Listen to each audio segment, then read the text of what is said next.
Angel Reese just tossed up a triple-double, but let's not get distracted by the stat sheet, because the real headline was her sudden transformation into the WNBA's answer to Stone Cold Steve Austin.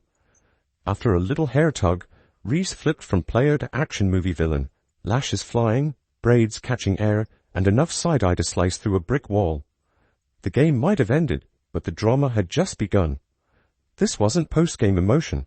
It was a full-blown episode of Real Housewives of the Paint, and all that was missing was someone flipping a table. At the home court, her name may be Angel, but she fought from God, okay? Because this was a very spicy game. It was even very passionate. It was giving aggressive. It was giving tenacity, being ferocious. Because why Angel Reese pressed both Bria Hartley, Olivia Nelson-Ododa, and Tina Charles, okay? Because Bria Hartley accidentally grabbed one of her braids. How do you accidentally pull somebody's hair? Now, come on now. Specifically in a play like that, because we got to somebody, and she's trying to go out for a layup or whatever she was doing, and Bria Hartley, just grabbed one of her pigtails, one of her braids that was braided down to her waist. And Angel Reese, of course, she had the right to react the way that she did. Now, let's talk about the actual foul here.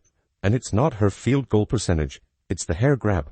Not the 10 boards. Not the double-digit box score. No. It's the fact that in a professional league, someone decided it was totally fine to snatch another player's braid like she was shopping for wigs in a rush. And then Reese decides to swing her arms ready to throw hands. How is this not being treated like the sports crime it is? NBA guys sneeze wrong and get techs, but Reese out here reeling in opponents like she's deep-sea fishing. You can't just grab hair and expect people to clap. This isn't 8th grade gym class or a high school hallway scrap. It's the WNBA. And don't insult us by calling it incidental contact. That was a straight-up tactical yank, like she was trying to disarm a tripwire. Don't get me wrong, that hair pull should be a flagrant, but what Reese did is just as worse. And instead of calling it out, people bent over backward to frame her as the emotional underdog. She's just passionate. Oh, please. If someone so much as breathed in her direction, we'd already be halfway through a SportsCenter debate and a Twitter think piece. But because it was Angel Reese, the league apparently responded with a group hug and a juice pouch. She racks up a triple-double, 10 points, 10 rebounds, and a solid 10 outbursts.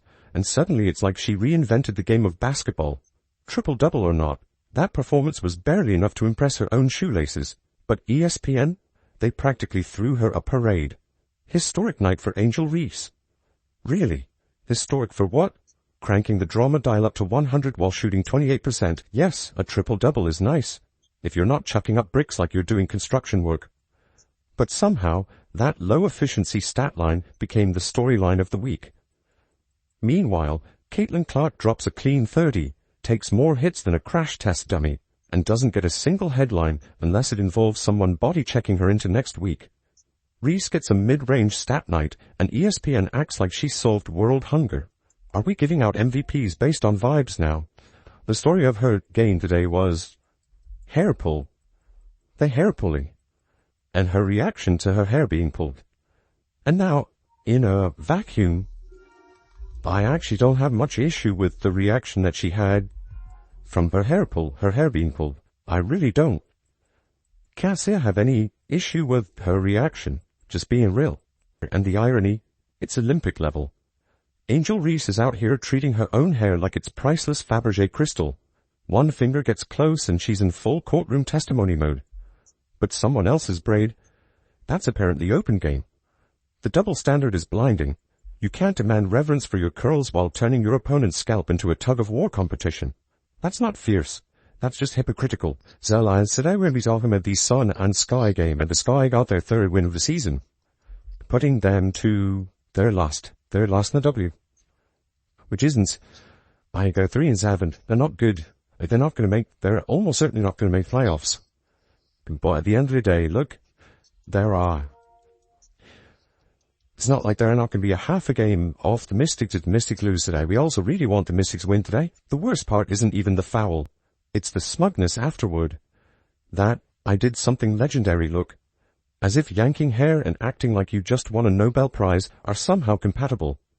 She struts like she authored the Constitution, and every text she earns is some misunderstood artistic expression.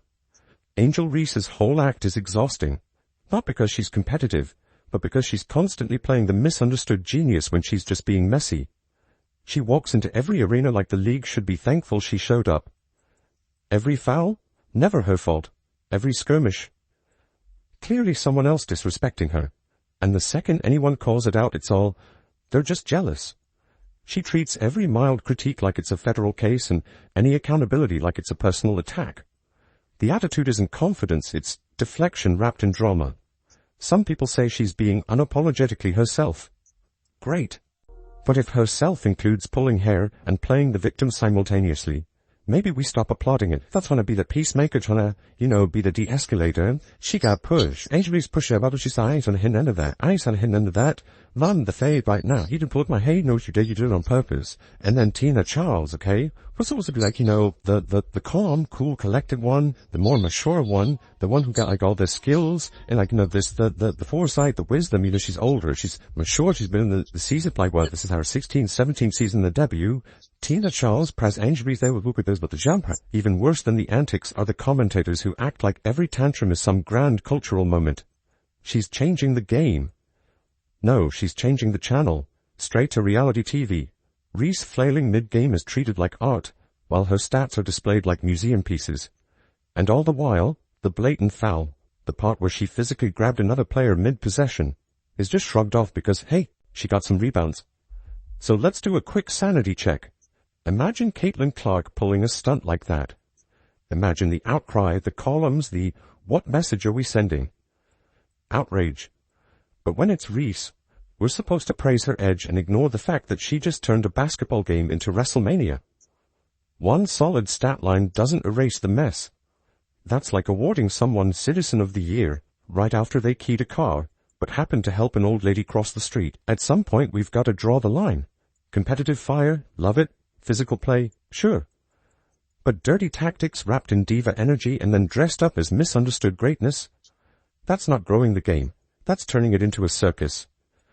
And Caitlin Clark, she's out here bawling, taking hits, and somehow still keeping her composure. She doesn't need to yank braids to dominate. She just plays, elevates everyone around her, and makes the league look like the future. Meanwhile, Reese is too busy playing both the villain and the martyr. And eventually, that act wears thin. Because it's one thing to play hard. It's another to play dirty, and then demand applause for it. Let's just take a moment to appreciate the comedy of it all. Angel Reese's latest drama completely hiked her own team's win. The Chicago Sky could have used this victory as a statement, but nah. That shine got buried beneath another one-woman Broadway audition starring Reese as the misunderstood anti-hero. She doesn't just show up to play ball. She arrives with subplots, side quests, and enough baggage to need TSA pre-check. Every game comes with drama like it's part of the playbook. A scuffle here, a glare there, maybe a post-game tweet that needs a translator. And yet somehow she still thinks she's league representative material. Like, really? This is what you want headlining the WNBA? An ongoing identity crisis with glitter and grudges? Hard pass. The league deserves a face, not a full-blown telenovela, and what's wild is that people are still lining up to crown her queen for doing the bare minimum. 10 boards and a couple passes suddenly makes you royalty. That's like giving out Oscars for Best Supporting Role in a Meltdown. This isn't revolutionary. It's a rerun. She's not redefining greatness. She's just throwing tantrums in high definition. But sure, let's keep boosting the narrative.